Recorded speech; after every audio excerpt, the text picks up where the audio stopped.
గురుదర్శన దినోత్సవం దేశకాలములు రెండు పవిత్రమైనటువంటి ఒక సంగమ స్థితిలో మనం ఉన్నాం. సమయమేమో గురుదర్శన దినోత్సవము, స్థలమేమో తాతగారు నడయాడినటువంటి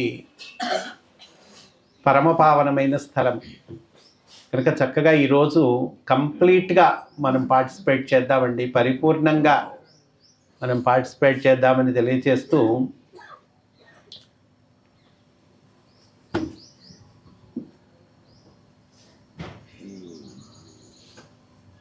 తాతగారు గురువుగారిని దర్శించినటువంటి రోజు ఇది నాకు 2వ జన్మ అన్నారు. అప్పటి నుంచి నా ఆరోగ్యం కుదుటబడింది, బాగుంది అన్నారు. గురువుగారికి వెళ్ళి నమస్కారం చేసుకున్న మొట్టమొదటి రోజు నేను కొత్త రామకోటయ్యని అంటే, కాదయ్యా నువ్వు పాతవాడివే అన్నారు గురువుగారు. నేను కొత్త రామకోటయ్యనంటే నువ్వు పాతవాడివే అన్నారు. అంటే ఏమిటి అర్థం? దానికి చెప్పారు, కొన్ని వందల సంవత్సరాలుగా మనము కలిసి పనిచేస్తున్నాము, ఇంకా కొన్ని వందల సంవత్సరాలు మనము కలిసి పనిచేస్తాము అన్నారు. సంకేత పదాలు అంటారు, జాగ్రత్తగా ఈ పదాలు పట్టుకోవాలి. తాతగారు లాంటి మహాయోగులు వెంటనే ఈ పదాలు పట్టుకుంటారు.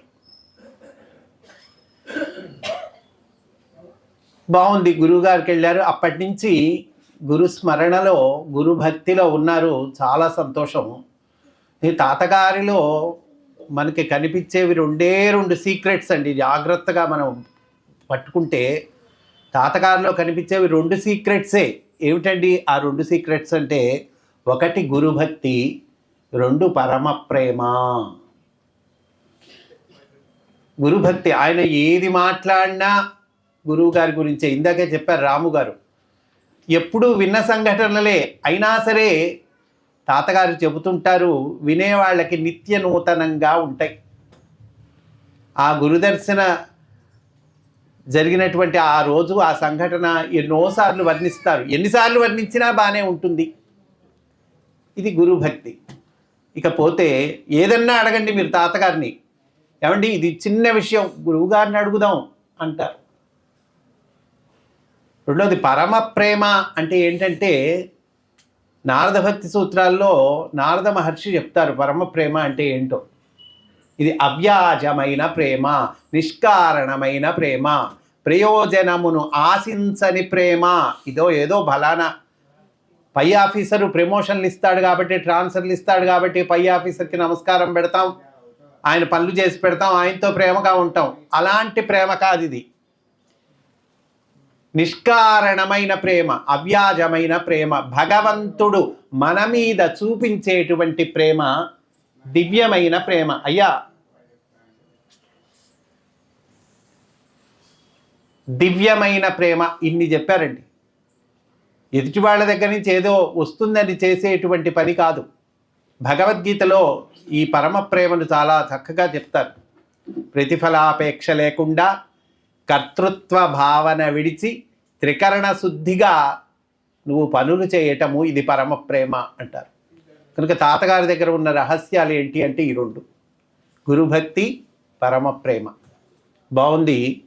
గురుదర్శన దినోత్సవం, గురువుగారి దగ్గరికి వెళ్ళారు. నా జీవితం అక్కడి నుంచి 2వ జీవితం అన్నారు. బాగుంది. ఇంతటితో గురుదర్శన దినోత్సవము, గురుదర్శన ఘట్టం పూర్తయిందంటే పూర్తి అవ్వలేదండి. ఇక్కడితో కథ అవ్వల. మళ్ళా తాతగారు ఆ గురువుగారు ఇచ్చినటువంటి మంత్రంతో అనేక మంది రోగార్తులకు నయం చేశారు. ఏమిటా మంత్రము అంటే, తారక మంత్రము అన్నారు. ఏంటది అంటే, మాస్టర్ సివివి నమస్కారం. ఇది ఒక తారక మంత్రం. బాగుంది.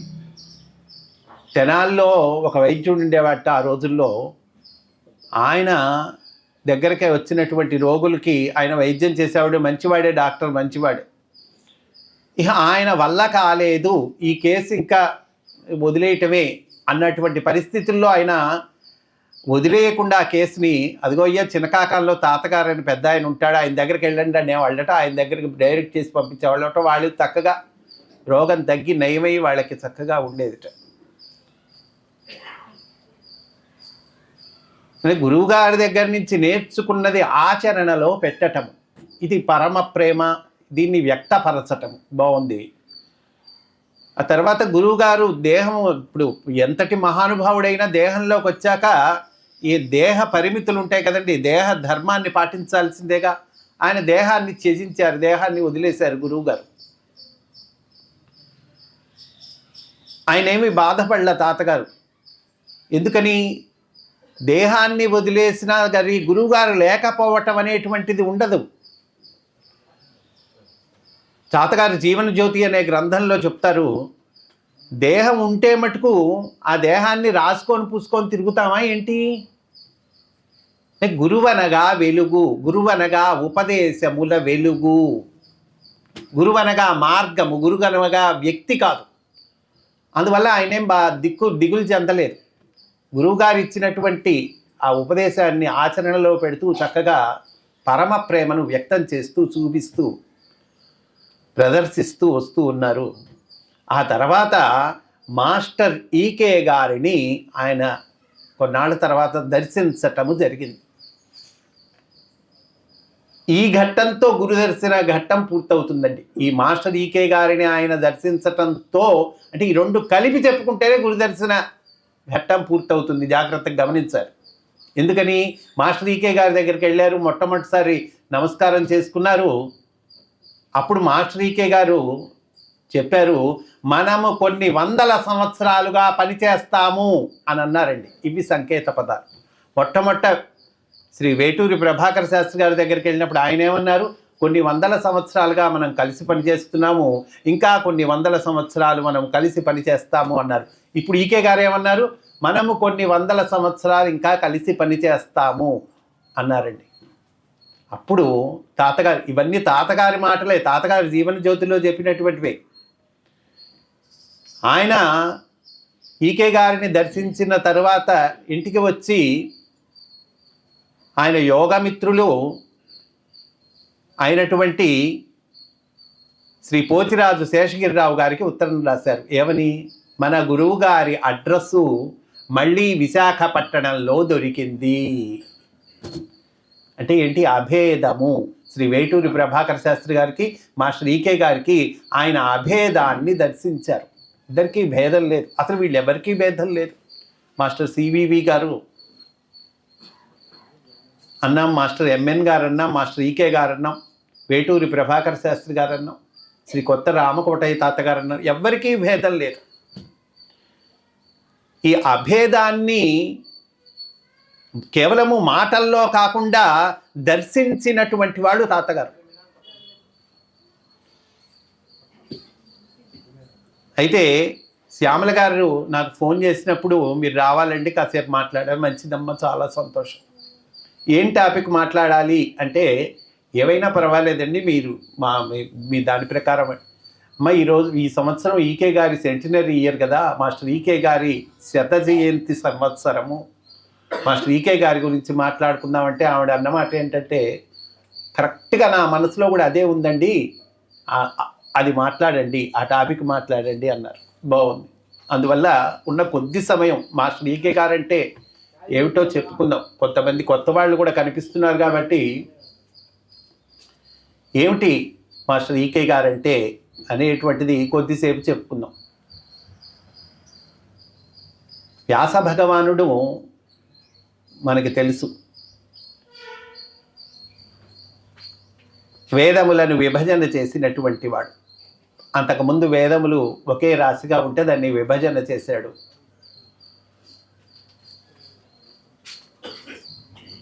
అష్టాదశ పురాణములను రచించినటువంటి వాడు. మహాభారతము రచించినటువంటి వాడు. మహాభారతం అంటే సామాన్యమండి, 1,00,000కు పైగా శ్లోకాలు. భాగవతము రచించినటువంటి వాడు. ఎన్నో రచనలు అంటే ఆధ్యాత్మిక విజ్ఞాన సంపదను మానవాళికి అందించినటువంటి వాడు వ్యాస భగవానుడు. అయితే ఇక్కడ మనం ఆలోచిస్తే, ఒక వ్యక్తి ద్వారా ఇంత వర్క్ జరుగుతుందా? ఇంతవరకు ఒక జన్మలో ఒక వ్యక్తి ద్వారా జరుగుతుందా అంటే, జరుగుతుందా అన్న దానికి సమాధానం జరిగింది. జరిగింది అనేది సమాధానం. అట్లాగే మాస్టర్ ఈకే గారి జీవితాన్ని కనుక మనం చూస్తే ఆయన జీవించినటువంటిది దేహంతో ఉన్నటువంటిది 58 ఏళ్ళు. 58 ఏళ్ల జీవితంలో ఎంత వర్క్ జరిగింది మాస్టర్ ద్వారా. ఈ వర్క్ అనేక కోణాల్లో కనిపిస్తుంది. సూర్యుణ్ణి సహస్ర కిరణుడు అంటాడు. సహస్రము అంటే 1000 అని కాదు ఇక్కడ అర్థం. సహస్రము అంటే అనంతము, ఇన్ఫినిటీ అని అర్థం. సహస్రము అనంతవాచకము. అట్లాగే మాస్టారి వర్క్ కూడా అనేక కోణాల్లో విస్తరించి ఉంటుంది. వ్యాస భగవానుణ్ణి చూస్తే ఎట్లా అయితే ఆశ్చర్యం కలుగుతుందో మనకి, మాస్టారి ద్వారా ఇంత వర్క్ ఒక జన్మలో ఒక దేహంతో ఇంత వర్క్ జరుగుతుందా అనేటువంటి ఆశ్చర్యం కలగక మానదు. 1926 ఆగస్టు 11 బాపట్లలో సంప్రదాయ వైష్ణవ కుటుంబంలో జన్మించినటువంటి వారు మాస్టర్. 1926. ఇది 2025వ సంవత్సరం కనుక ఇది శత జయంతి సంవత్సరం అంటున్నారు పెద్దలందరూ. చాలా విస్తృతంగా ఈ సంవత్సరం కార్యక్రమాలు ఏర్పాటు చేశారు. ఏమిటండి వర్క్, ఏమిటి ఆ కోణాలు అంటే కనుక, సాహితీ కిరణము, సాహిత్యములలో ఆ రంగంలో మాస్టారి వర్క్ జరిగింది.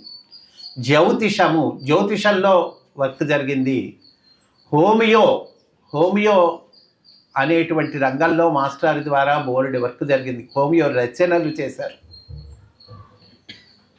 హోమియో వైద్యము, ఉచిత వైద్యము ఆయన చేశారు. అనేక మంది శిష్యులకు హోమియో వైద్య విధానము దానిని నేర్పించారు. వారు నేడు ప్రపంచమంతా వెదజల్లబడి ఉన్నారు. వారు చక్కగా హోమియో ఉచిత వైద్యాన్ని అందిస్తూ ఉన్నారు. ఎంతోమంది రోగార్తులకు నయం చేస్తూ ఉన్నారు. ప్రాక్ పశ్చిమ సమన్వయము అంటే తూర్పు దేశాలు ఉన్నాయి, పడమర దేశాలు ఉన్నాయి. వాళ్ళ నుండి మనం నేర్చుకోవాల్సినది ఉంది, మన నుండి వాళ్ళు నేర్చుకోవాల్సినది ఉంది. ఈ ఇద్దరి మధ్య సమన్వయం జరగాలి. ఈ ఇద్దరు ఒకే త్రాటిపై నడిచి ఇద్దరు భగవన్ముఖంగా ప్రయాణం జరగాలి.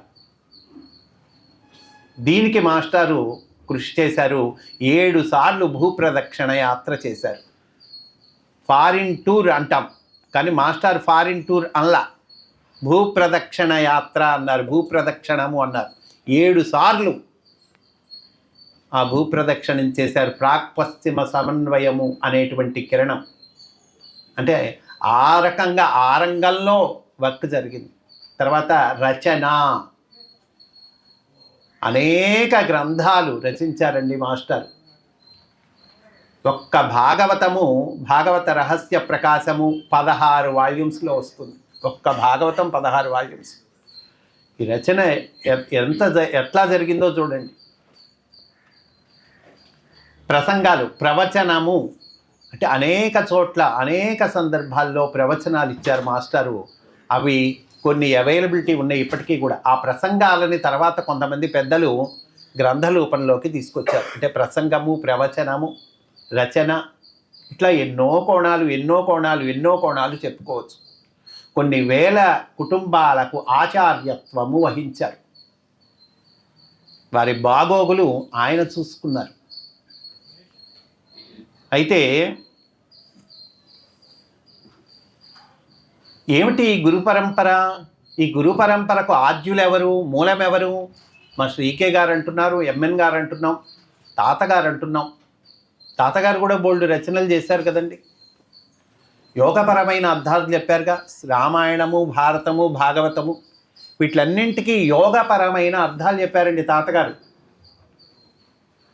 ఒకరు వచ్చి శ్రీకృష్ణ లీల ఒకటి గుర్తు చేసి, తాతగారు దీనిపై అర్థం చెప్పండి, దీని లోపల అర్థం చెప్పండి అని అడిగారు. అంటే శ్రీకృష్ణుడు వెన్న దొంగ మనందరికీ తెలుసు. ఒక ఇంటికి వెళ్ళాడు శ్రీకృష్ణుడు, ఫ్రెండ్స్ అందరినీ తీసుకొని వెళ్ళాడు.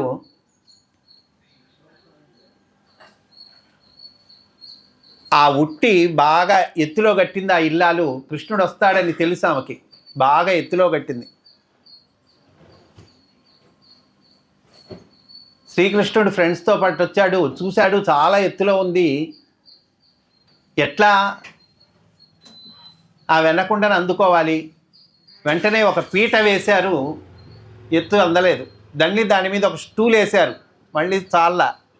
దాని మీద ఇంకేదో దిండు పెట్టారు, చాలలేదు. ఆ మూడిటి మీద ఇంకా పైకి మళ్ళీ కృష్ణుడిని ఎక్కించారు, ఆ మొత్తం మీదకి కృష్ణుడిని ఎక్కించారు. కృష్ణుడు ఇట్లా చెయ్యెత్తాడు, చాలలేదు. వెంటనే ఆ వేణువు తీసుకొని గట్టిగా ఆ కుండని ఒక్క మోదాడు. అప్పుడు దానికి చిల్లుబడి జలజల లోపల నుంచి ఆ వెన్నో పెరుగో ఏదో రాలింది, చక్కగా తాను తీసుకున్నాడు. కృష్ణుడు ఎప్పుడు తాను తీసుకునేవాడు కాదండి, ముందు స్నేహితులకు, కోతులకు తినిపించినట్టు ఉంటుంది. బృందావనంలో ఇప్పటికీ బోరెడ్డి కోతులు ఉంటాయి. పశుపక్ష్యాదులకు తినిపించేవాడు, స్నేహితులకు తినిపించేవాడు. దీనికి తాతగారు చెప్పిన అర్థం చూడండి, యోగపరమైన అర్థం. సుందరకాండ గ్రంథం ఇచ్చారు మనకి తాతగారు, మనకి తెలుసు. దాని నిండా యోగపరమైన విశేషాలే.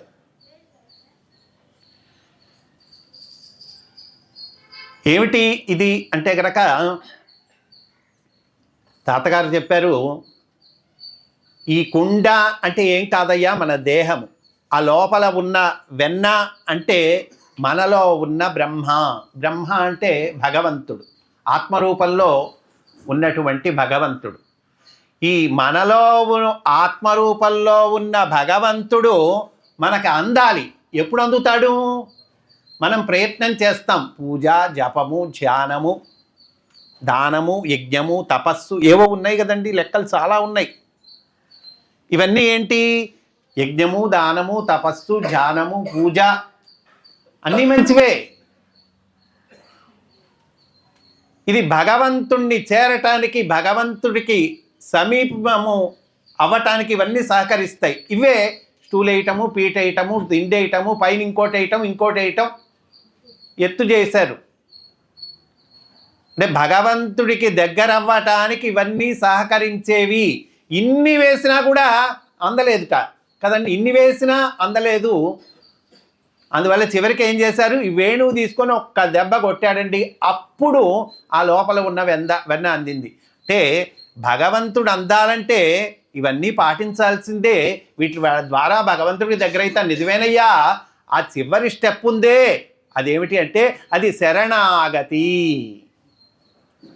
ఈ శరణాగతి చెందితే భగవంతుడు నీకు అప్పుడు సులువుగా తప్పిన అందుతాడు అని చెప్పారండి తాతగారు.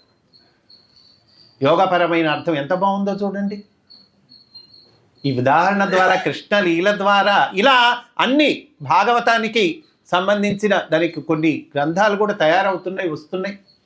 సుందరకాండ వచ్చింది ఆల్రెడీ మనకు, మనం చదువుకోవటమే ఆలస్యం. ఇలా బాగుంది. ఈ గురు పరంపర వీళ్ళకి ఎవరు ఆద్యులు? ఎవరు? ఇంతమంది గురువులకి చెప్పుకుంటున్నాం, అన్ని ఫోటోలు పెట్టుకుంటున్నామంటే ఈ గురువులకు ఆద్యుడైనటువంటి వాడు, మూలమైనటువంటి వాడు కృష్ణం వందే జగద్గురుం అంటాం.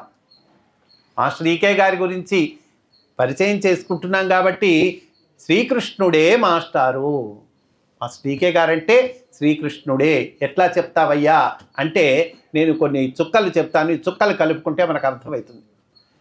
మనకి మామూలు కొన్ని మ్యాగజైన్స్లో పజిల్స్ ఇస్తారు కదండి, ఈ డాట్లు కలుపుకోండి మీకు ఒక బొమ్మ వస్తుంది అని పజిల్స్ ఇస్తారు కదా, చుక్కలు ఇచ్చి ఈ చుక్కలు కలుపుకుంటే మీకు ఒక బొమ్మ వస్తుంది అంటారు. ఇప్పుడు నేను చెప్పిన చుక్కలు కలుపుకుంటే కృష్ణుడు అనేటువంటి బొమ్మ, మాస్టర్ ఈకే గారు అనేటువంటి బొమ్మ వస్తుంది. ఏమిటా చుక్కలు అంటే, మాస్టర్ ఈకే గారి జననము ఎలా జరిగింది అంటే, వాళ్ళ నాన్నగారు భగవద్గీతను చక్కగా మధించి దాని సమన్వయమును సిద్ధింప చేసుకున్నటువంటి రోజుల్లో నాన్నగారు భగవాన్ అనంతాచార్యుల వారు.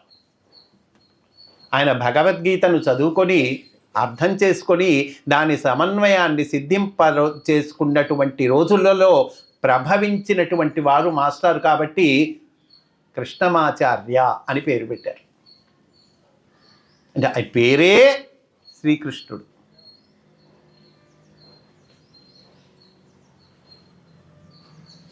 తండ్రి గారు చక్కగా వేదము, ఆయుర్వేదము, జ్యోతిషము ఇవన్నీ నేర్పించారు, ఇంట్లోనే చక్కగా చదివించారు.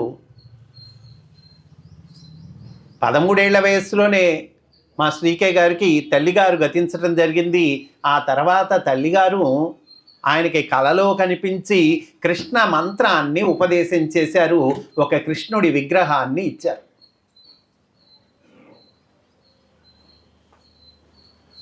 ఆయన జీవితం అంతా కూడా కృష్ణుడి కేంద్రంగా జరుగుతుంది. పురుషమేధము అనేటువంటి గ్రంథ రచన చేస్తూ మాస్టర్ ఏమంటారంటే, ఇప్పటి వరకు మేము అనుభవించినది కృష్ణావతారమే, దానిని విప్పి చెప్పటమే ఈ పురుషమేధము అనేటువంటి గ్రంథ రచన అంటారు. ఇప్పటి వరకు మేము అనుభవించినది కృష్ణావతారమే. మాస్టారు ఆంధ్ర యూనివర్సిటీలో చదువుకుంటున్నటువంటి రోజుల్లో ఒకానొక కార్తీక పూర్ణిమ రోజు ఆ హాస్టల్ మేడ మీదకి వెళ్ళి ఆ సముద్రం వైపు చూశారు. విశాఖపట్నం కదండి, విశాఖపట్నం బీచ్, సముద్రం వైపు చూశారు. అది కార్తీక పూర్ణిమ, పండు వెన్నెల, ఆ వెలుగు ముద్ద ఆ పండు వెన్నెల సముద్రంపై పడి ప్రతిఫలించి కనిపిస్తూ ఉన్నది. మహా అందంగా ఉన్నది. మాస్టారు కంప్లీట్గా ఆ రాసలీల అనుభూతిలోకి వెళ్ళిపోయారు. రాసలీలలోకి వెళ్ళిపోయారండి. కాలముతో సంబంధం లేదు, రాసలీలలోకి వెళ్ళిపోయారు. ఈ రాసలీలలోకి వెళ్ళటం అంటే ఏంటండి? గోపికా తత్వంలోకి వెళ్ళటం, కృష్ణాన్వేషణలోకి వెళ్ళటం. రాసలీలంటే జీవుడు బ్రహ్మముతో ఐక్యము, ఆ సిద్ధిని పొందటము. జీవుడు జీవ బ్రహ్మైక్యము అన్నారు. అంటే జీవుడు భగవంతుడితో కలిసిపోవటము, భగవంతుడిలో కరగిపోవటము, అది రాసలీల అంటే. అంతకన్నా ఏం లేదు. జీవ బ్రహ్మైక్యము ఆ స్థితిలోకి వెళ్ళారు మాస్టారు.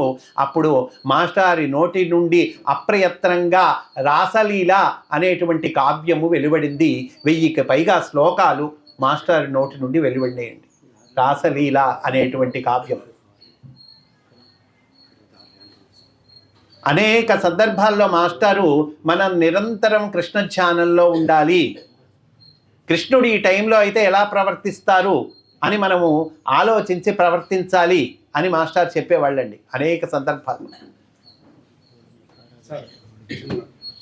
సరే కారు పెట్టారు ఒకటి, కారు ఎవరిది? పెట్టారు కారు అది.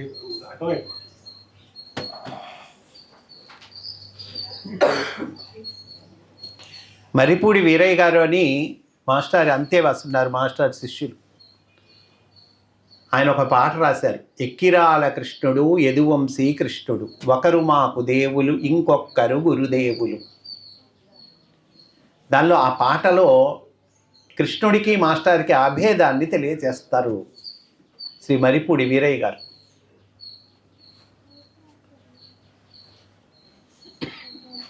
కనుక ఇట్లా కృష్ణతత్వమే మాస్టారి తత్వము.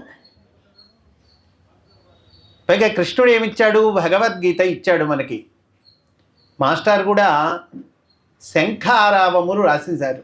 అంటే మాస్టారి రచనలు మనం జాగ్రత్తగా పరిశీలిస్తే శంఖారావం ఇచ్చారు, భగవద్గీత ఇచ్చారు మాస్టారు, మంద్రగీత ఇచ్చారు, భగవద్గీతకు వ్యాఖ్యానం, మంద్రా స్క్రిప్చర్ ఇచ్చారు. అంటే ఈ మంద్రా స్క్రిప్చర్ ఏదో తెలుగు శ్లోకాలని ఇంగ్లీష్లో అంటే సంస్కృత శ్లోకాలని ఆంగ్లంలోకి ట్రాన్స్లేట్ చేస్తున్నట్లుగా ఉండదు. శ్రీకృష్ణుడే మళ్ళా వచ్చి ఇంగ్లీష్లో చెబుతున్నట్టుగా ఉంటుందండి. ఈ గ్రంథం చదువుకున్న వాళ్ళకి అర్థమవుతుంది. పైగా జగద్గురుత్వము, కృష్ణం వందే జగద్గురుత్వం, కృష్ణం వందే జగద్గురుం అంటాం కదండి. ఈ జగద్గురుత్వము మాస్టర్లో మనకి దర్శనమిస్తూ ఉంటుంది. ఇంకా శ్రీకృష్ణుడే మాస్టారు. బాగుందండి. ఇటువంటి మాస్టారు మనకు ఏమి ఇచ్చారు? ఈ ఒక్క పాయింట్ చెప్పుకొని పూర్తి చేసుకుందాం నాకు ఇచ్చిన సమయం. ఇటువంటి మాస్టారు మనకేమిచ్చారు అంటే అనేకము ఇచ్చారు. అందులో ముఖ్యమైనవి చెప్పుకుందాం. ఒకటి, అది మాస్టర్ ఇచ్చినటువంటిది అమృత భాండమనండి, ఇంకోటనండి మాస్టర్ సివివి గారి ప్రేయర్ ఇచ్చారు. పూజా విధానము, హోమము పద్ధతి ఇవన్నీ కూడా ఇచ్చారు. ఆ తర్వాత అనంతమైన జ్ఞానాన్ని ఇచ్చారు. తన రచనల ద్వారా, ప్రవచనముల ద్వారా బోలెడంత జ్ఞానాన్ని ఇచ్చారు. మాస్టారి గ్రంథాలు ఉన్నాయి, మాస్టారి ప్రవచనాలు ఉన్నాయి, అవైలబిలిటీ ఉన్నాయి, యూట్యూబ్లో కూడా ఉన్నాయి, పుస్తకాల రూపంలో ఉన్నాయి. అనంతమైన జ్ఞానాన్ని ఇచ్చారు. మూడోది సేవ ఇచ్చారు. అంటే హోమియో వైద్య విధానము, హోమియో వైద్య సేవ దానిని నేర్పించారు. వాళ్ళ శిష్యులు కూడా, మాస్టర్ శిష్యులు కూడా ఇప్పటికీ అనేక చోట్ల క్లాసెస్ పెట్టి నేర్పిస్తూ ఉన్నారండి. హోమియో ఆన్లైన్ క్లాసెస్ అవైలబిలిటీ ఉన్నాయి, విడిగా కూడా హోమియో వైద్యము నేర్పిస్తూ ఉన్నారు. అనేక మంది వైద్యులు తయారై ఉన్నారు, ఇంకా తయారవుతూ ఉన్నారు. ఈ హోమియో వైద్య సేవ మనకి ఇచ్చారు. ఏ డిస్పెన్సరీకైనా వెళ్ళి సేవలో పాల్గొంటామంటే చక్కగా పాల్గొవచ్చు. హోమియో వైద్య సేవే కాక నారాయణ సేవ, అన్నదానం లాంటి ఇంకా అనేకమైనటువంటి సేవ, వాటి విశిష్టత, వాటి ప్రాముఖ్యత, వాటి ఆవశ్యకత మాస్టర్ చెప్పారు, మనకు ఇచ్చారు. ఇట్లా గురుదర్శన దినోత్సవము గురించి మనం చెప్పుకుంటున్నప్పుడు శ్రీ వేటూరి ప్రభాకర శాస్త్రి గారి ఘట్టము, ఆయన తాతగారు వారిని దర్శించినటువంటి ఘట్టము, అట్లాగే మాస్టర్ ఈకే గారి దగ్గరికి వెళ్ళి ఆయన నమస్కారం చేసుకొని తర్వాత మన గురువుగారి అడ్రస్ మళ్ళీ విశాఖపట్టణంలో దొరికింది అని అన్నటువంటి ఆ మాటను ఇది కూడా చెప్పుకుంటేనే ఈ గురుదర్శన ఘట్టము పూర్తవుతుంది అని తెలియచేస్తూ స్వస్తి. వాసుదేవ.